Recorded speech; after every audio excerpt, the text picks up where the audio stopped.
Hello and welcome to the short Vort on Parsha Shlach. It's one of my favorite Parshios. And it's a Parsha where Moshe Rabbeinu prays on behalf of Hosea that he should be protected from the council of the Meraglim that are going to have a bad report.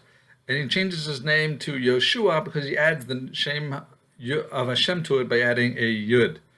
Question is, says the Chofetz Chaim al Torah, why is it that Calev, who was on the same side as Yehoshua, he objected to the other 10 spies, and how come he's not prayed for on behalf by Moshe Rabbeinu? So another question is, Calev goes to Maras Machpelah to visit Kivrei Avos, and he prays there, and how come Yehoshua didn't go along with him? And the third and final question is, why is it that later on it says about Calev, it says, Calev, Avdi Calev, Ekev Haisa Ruach Acheres Imo. He had another spirit with him, and he fulfilled after on my way. How come Yehoshua is not praised in a similar way? So what we learn here is that when it comes to fighting our spiritual enemies, there's two different approaches. For those who come out against us, you can either object to them wholeheartedly, and at that point you risk being attacked by them, whether monetarily or physically or otherwise. But at least you'll have the advantage of you're showing the proper opinion, you're fighting out, you're resisting. On the other hand, there's another approach where you just go silently by, you dig your head in, hope they ignore you, even maybe they'll think that you're part of them and you side with them, and that way you risk being you don't risk being attacked, and but you're vulnerable that over time you could spiritually weaken and join their team because you'll be influenced by them. So Moshe Rabbeinu realized the difference between Yehoshua and Calev. They each had their different approaches.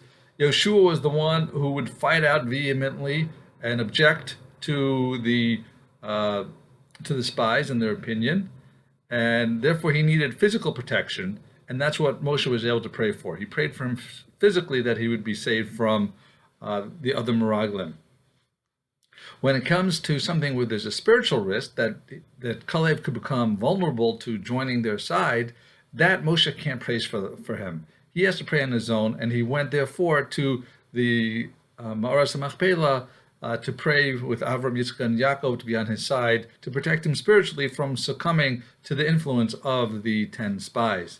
So therefore, that's why we have the two different perspectives on Yehoshua. He didn't go to the Maras Machpelah because he was being protected physically, and Moshe prayed for him. Calev, he needed the spiritual protection. He went to the Maras Machpelah, but Moshe Rabbeinu could not help.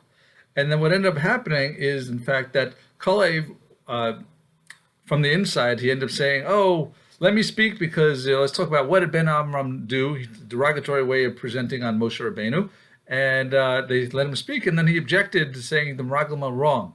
So he's trying to convey from the inside, influence them. So what he did was he had two different ruach, as it were, two different perspectives. One was, on one side, he presented himself as, I'm part of you guys, Meraglim, but the reality is that he wasn't, and that was the other side of him that he later presented. So there was two ruach, and that's what he was praised about. That didn't happen with Yehoshua. So which one of these ways are the best way to approach such a situation against our enemies?